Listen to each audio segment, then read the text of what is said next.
Margaret Carter stood in the gravel driveway of what used to be the proudest corn operation in Mason County, Iowa, and watched two men in grease-stained overalls load her husband's John Deere S 790 combine onto a flatbed trailer that groaned under the weight of the machine. The combine was the last thing Jim had ever touched.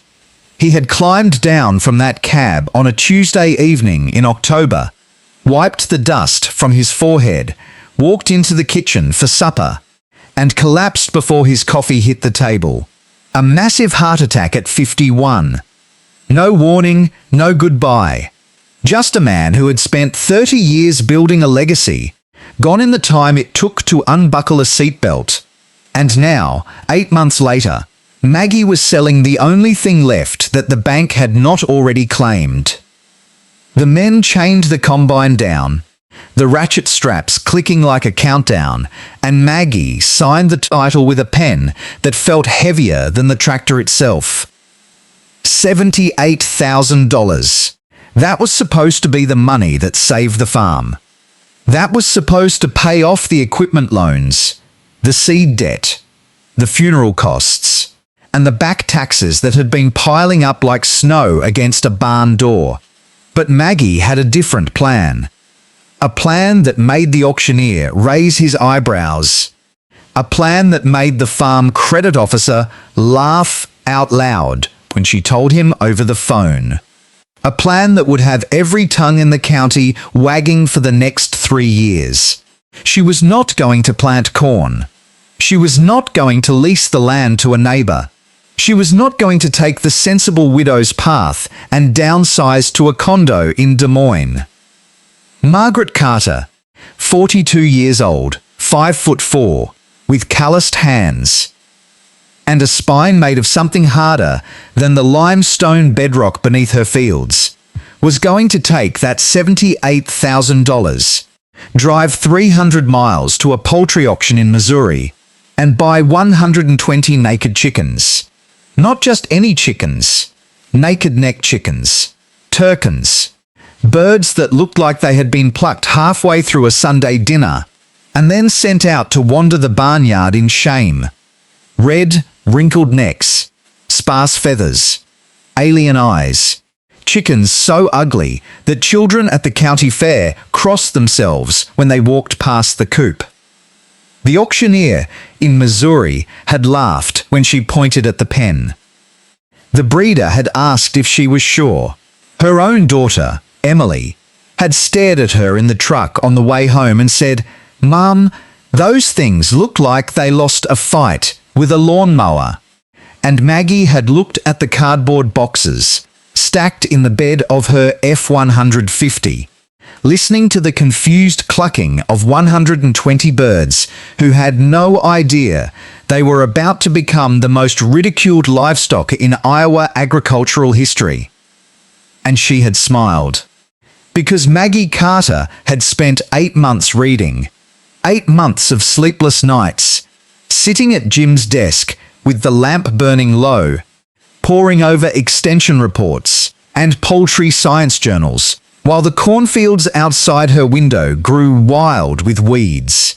She had found something in those pages that nobody else in her county seemed to know. Naked neck chickens were not a joke. They were a genetic miracle developed in Eastern Europe, bred to survive heat that would kill conventional layers, resistant to certain diseases that wiped out standard flocks, and capable of converting feed to protein with an efficiency that made agricultural economists blink. But nobody in Iowa was raising them commercially.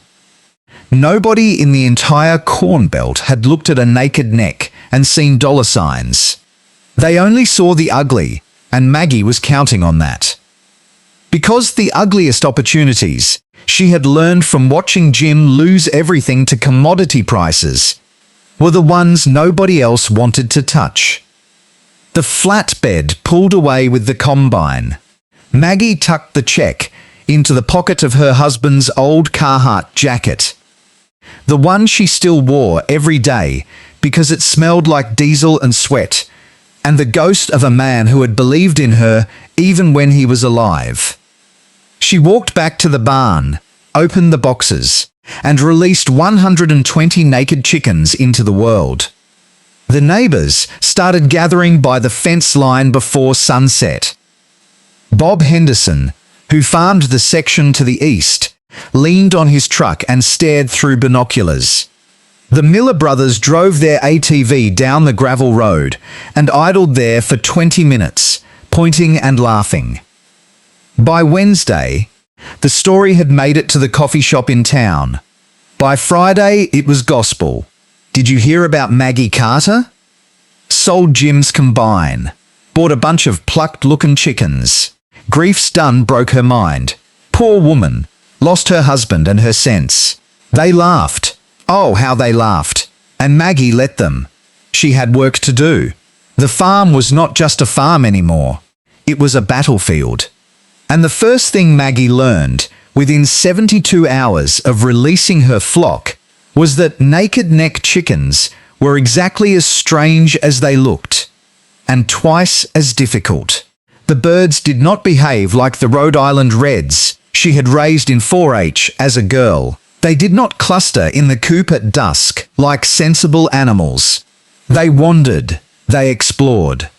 They squeezed through gaps in fencing that should have been too small for a sparrow, let alone a 4-pound chicken. And because their necks were bare, because their feather coverage was thin, they were vulnerable in ways that standard breeds were not. The first tragedy struck on the 5th night. A cold front rolled down from Canada without warning. The kind of late spring snap that turns green fields white by morning. Maggie had not finished insulating the coop. She had assumed, foolishly, that May in Iowa was safe. She woke to silence where there should have been clucking. 15 birds dead. Frozen in the corner of the barn where they had huddled together for warmth that never came. She found them at dawn, their naked necks pale and stiff, their bodies curled like question marks. Maggie did not cry. She had cried enough in the months after Jim's death to fill the creek that ran through the back 40. But she stood there, holding a dead chicken in each hand, and felt the weight of every laugh, every whispered conversation at the grain elevator, every pitying look from women at church. She had taken $78,000, the last liquid asset of her marriage, and turned it into frozen poultry in a barn. The second failure came 2 weeks later, and it was bloodier. A red fox, lean and desperate from a hard winter, discovered that Maggie's fencing was more suggestion than barrier to a predator with patience and a digging instinct. She woke at 3 a.m. to screams. Not human screams, chicken screams. A sound that cuts through the Midwestern night like a rusty blade. She ran to the barn in her nightgown and boots, carrying Jim's old shotgun that she barely knew how to load, and found carnage. 20 birds dead, not eaten, just killed. The fox had gone into a frenzy, tearing through the flock with the mindless violence of nature, uncaring.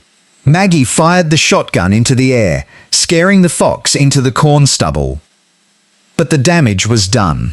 $43,000 in livestock, gone in 2 disasters. The third failure was slower, crueler. Maggie had assumed, based on her research, that the novelty of naked neck eggs would be a selling point. She had read about the growing farm-to-table movement. She had seen the Instagram accounts of boutique egg producers charging $8 a dozen for pasture-raised, multi-hued, artisanal eggs. She had painted her cartons with a simple label: Carter's Naked Necks, farm fresh, unapologetically ugly.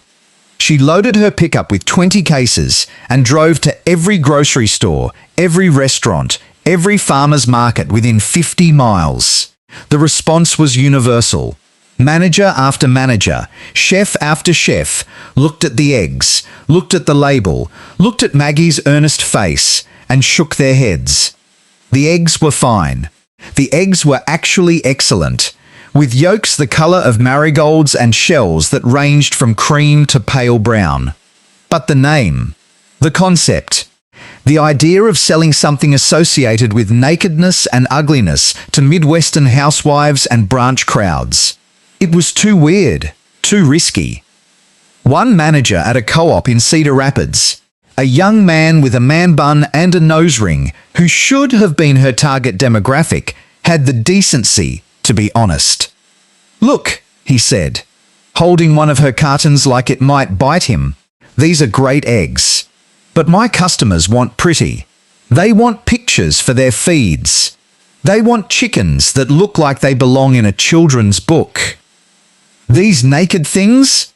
They look like they have a disease. Nobody's gonna pay premium prices for eggs from chickens that look sick." Maggie drove home with a full truck and an empty heart. She was down to 65 birds. She was burning through the combine money on feed and infrastructure repairs. The bank had called twice. Her daughter had stopped answering the phone, and the whispers had turned to open conversation.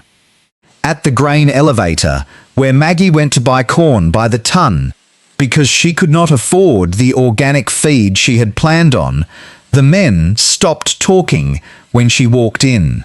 Then started again when she walked out. She heard her name. She heard Jim's name. She heard the word crazy more than once. At church on Sunday, the pastor prayed for those struggling with grief and poor judgment, and 3 people turned to look at her. Maggie sat in the pew, wearing Jim's jacket, feeling the weight of the checkbook in her pocket getting lighter every day, and wondered if they were right. Maybe she was crazy. Maybe grief had cracked something inside her that could not be patched. Maybe she should have taken the $78,000, paid off the debt, sold the land, and moved to Des Moines like a sensible widow. But then she would look out the window at the farmhouse at the barn where her 65 surviving birds were scratching in the dirt, and she would remember something Jim used to say when commodity prices crashed and the bankers circled like vultures. "The only difference between a weed and a flower," he would say, wiping engine grease on his jeans, "is who's doing the looking, Maggie. Who's doing the looking?" And Maggie decided she was not done looking yet. Before we get to the part where everything changes, where the moment comes that flips this entire story upside down and turns the laughing neighbors into silent believers, I want to pause and ask you something. Where are you watching this from? Seriously. Drop your state, your country, your town in the comments. I read every single one, and I want to know how far this story is traveling. Because what happens next is going to make you rethink every time you've walked past something ugly and assumed it had no value. So let me know where you're tuning in from, and let's get back to the moment the tide turned. It was the 3rd week of July, and the Midwest was melting. A heat dome had parked itself over Iowa like a vindictive god, and day after day, the thermometer climbed past 100 degrees. The corn was curling. The cattle were standing in ponds, trying to cool their blood. And the poultry industry, the massive industrial machine that supplied eggs to half the nation, was beginning to break. Maggie did not know it yet, but 300 miles east, in the Ohio River Valley, a strain of highly pathogenic avian influenza had jumped from migratory waterfowl to a commercial laying facility. 2 million birds were being euthanized, then 4 million, then 6. The news was not making national headlines yet, not in a way that connected to grocery shelves, but the agricultural networks were buzzing with a quiet panic. Meanwhile, the heat was killing conventional flocks. Barns designed for 50,000 birds, ventilated with massive fans and cooling pads, were still seeing mortality rates spike. Chickens, especially the high-production white Leghorn hybrids that dominated the industry, were designed for climate-controlled efficiency, not biblical heat. Maggie found out about the avian flu the same way everyone else in rural America did. She heard it at the feed store from a man buying iodine disinfectant by the gallon. She read about it on the extension website, and then she forgot about it because she had her own problems. Her air conditioning had died. The window unit in the farmhouse was blowing hot air, and the ancient barn fan she had rigged up was barely moving the soup-thick atmosphere. She expected to walk into the coop and find dead birds. She expected to add heat stroke to her list of failures. What she found instead stopped her in the doorway. Her naked necks were fine. More than fine. They were active. They were eating. They were laying. While conventional breeds across the state were dropping from heat stress, these ugly, featherless, ridiculed birds were strutting around the barnyard like they were built for exactly this moment. Because they were.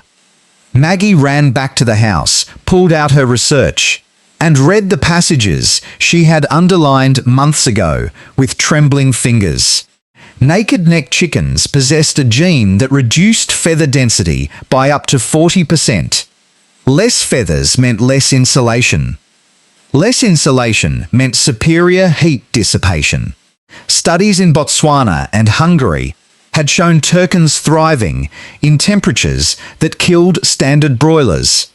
They required up to 30% less energy to maintain body temperature in hot climates. They had been bred for centuries in regions where summer was a furnace, and nobody in Iowa had thought to test them against a heat dome. Maggie walked back to the barn and sat in the dirt while her chickens pecked around her boots, and she laughed. Not the polite laugh of a woman trying to hold herself together. A real laugh. A wild laugh. The laugh of someone who had just realized that the thing everyone mocked was actually a superpower. But the heat was only half the equation. The avian flu was the other. As the outbreak spread, as millions of commercial birds were destroyed, and biosecurity zones were established across the Corn Belt, egg prices began to do something that made economists nervous. They climbed, slowly at first, then faster, then vertically. By mid-August, a dozen conventional eggs that had cost $2 in June were selling for $4, then $5, then $6. Restaurants started taking omelettes off the menu. Bakeries started charging surcharges. And still the supply chain crumbled. Because you cannot replace 2 million dead laying hens in a month. It takes 24 weeks to raise a pullet to production age. The industry had a gaping hole in its inventory, and nature does not care about quarterly earnings. Maggie had 65 hens. 65 hens that were heat-proof. 65 hens that were not in a commercial facility, not exposed to the mass transit vectors of the industrial system. 65 hens that were laying eggs in a barn in Mason County while the rest of the region burned. She started selling at the farm gate, $5 a dozen. Cash only. No cartons. Just recycled boxes with her handwriting on them. She posted on Facebook. She posted on the local community board. She called the restaurants that had rejected her 2 months earlier. The chef with the man bun at the Cedar Rapids Co-op called her back. So did 3 others. They did not care about pretty anymore. They cared about available. They cared about local. They cared about eggs that did not have to travel 300 miles through a broken supply chain. Maggie sold out in 4 hours. She drove to the feed store and bought more feed. She called the breeder in Missouri. She ordered 200 more chicks. The man on the phone asked if she was sure. She said, "I have never been more sure of anything in my life." The neighbors were not laughing now. Bob Henderson drove his truck past her place and slowed down, watching the line of cars at her farm gate. The Miller brothers stopped their ATV and stared. Maggie waved at them from the porch, holding a basket of eggs, wearing Jim's jacket in 100-degree heat, and she did not say a word. She did not need to. The empty egg cartons piling up by her barn said everything. Year 1 was survival. Year 2 was war. Year 3 was empire. Maggie did not sleep much in that first transformation year. She converted Jim's old machine shed, the one that had housed the combine and the planter and the cultivator, into a climate-resilient poultry palace. She learned to build mobile coops on wagon wheels so her birds could rotate across pasture, fertilizing the dead cornfields while they fed.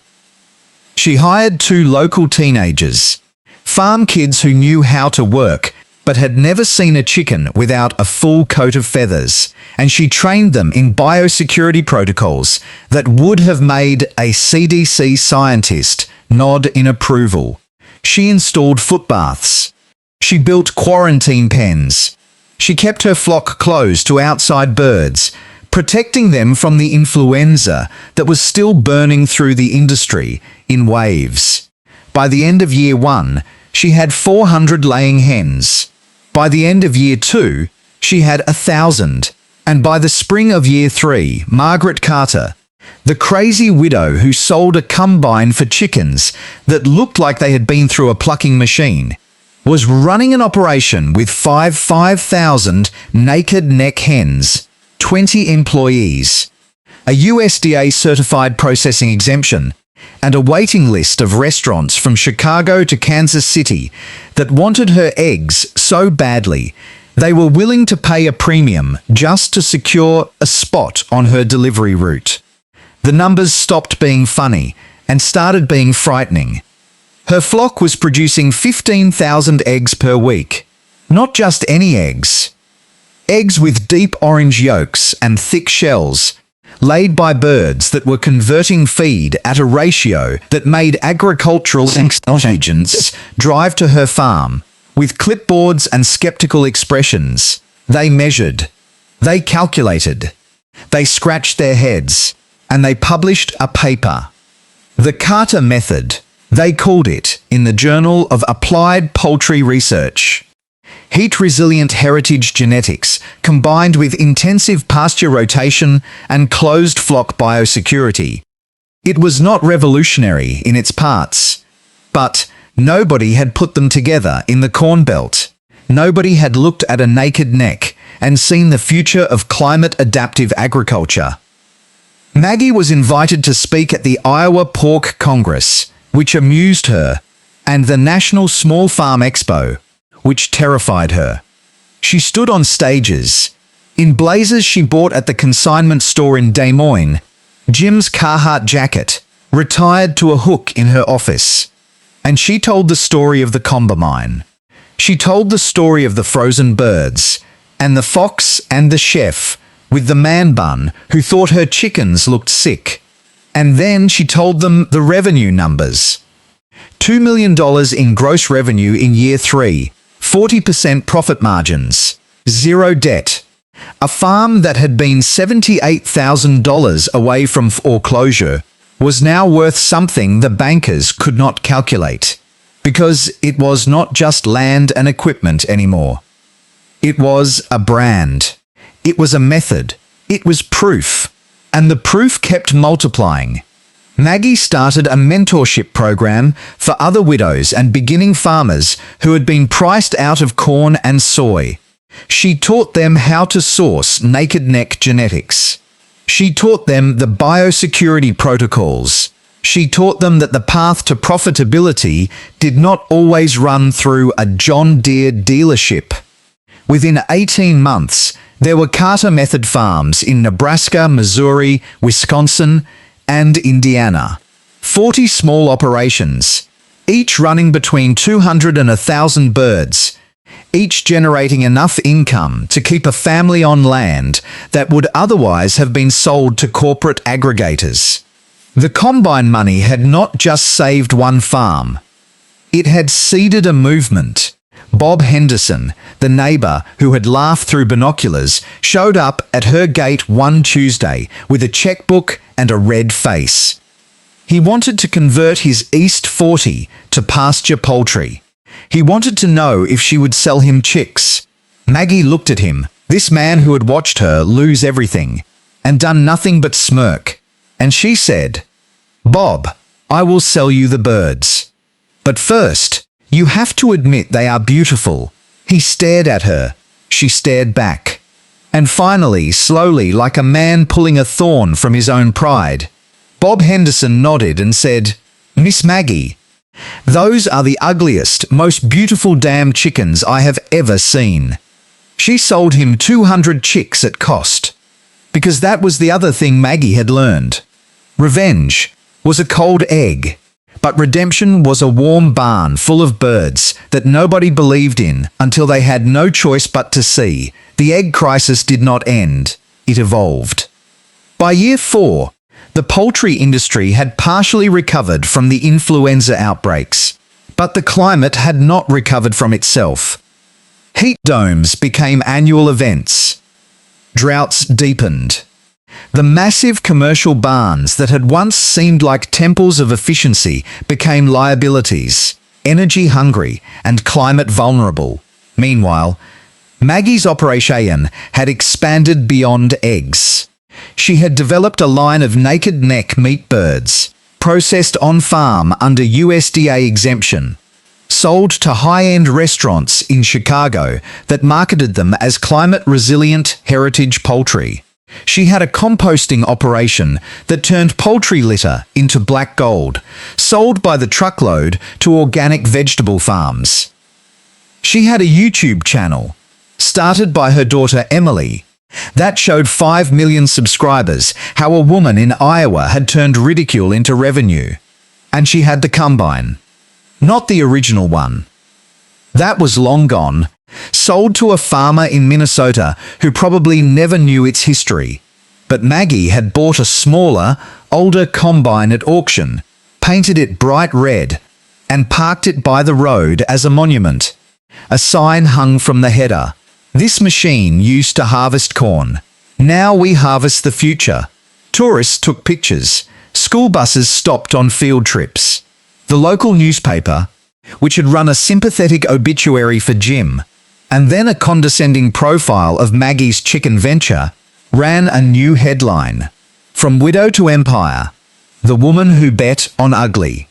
Maggie kept the article framed in her office, next to a photograph of Jim, standing in front of the original combine, his arm around her shoulder, both of them squinting into a sunset that had promised them everything and given them nothing but debt and memory.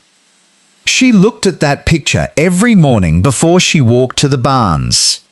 She looked at it, and she remembered the weight of the pen when she signed away the machine. She remembered the frozen birds. She remembered the fox. She remembered the laughter.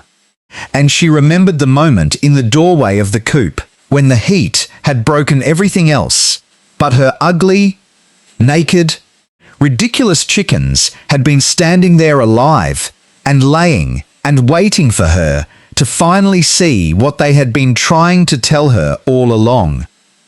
That resilience does not always look like strength. Sometimes it looks like a bare neck in a heat wave. Sometimes it looks like a widow who will not quit. Sometimes it looks like the very thing everyone is laughing at, right up until the moment they are not. So, here is what Maggie would tell you. If she were sitting on her porch right now, watching the sun go down over 5,000 birds that started as a joke, she would tell you that the world is full of combines, machines and mortgages and expectations that weigh on you like gravity. And the world is full of naked chickens too. Opportunities that look wrong. Ideas that make people uncomfortable. Paths that do not have road signs. The hardest thing is not finding the opportunity. The hardest thing is selling the combine. Letting go of the thing that used to work. The thing that used to define you. The thing that everyone expects you to keep. Because keeping the combine would have been safe. Keeping the combine would have been understood. Selling it for something ugly and uncertain and strange? That was madness. Until it was genius. And the only way to get from madness to genius is to walk through the middle of the fire while everyone watches and waits for you to burn. Maggie did not burn. She built. One egg at a time. One bird at a time. One impossible decision at a time. And if you are sitting there right now, thinking about the combine in your own life, whatever it is, the job or the relationship or the identity that is costing you more than it is giving, maybe this is your sign. Maybe it is time to sell the combine.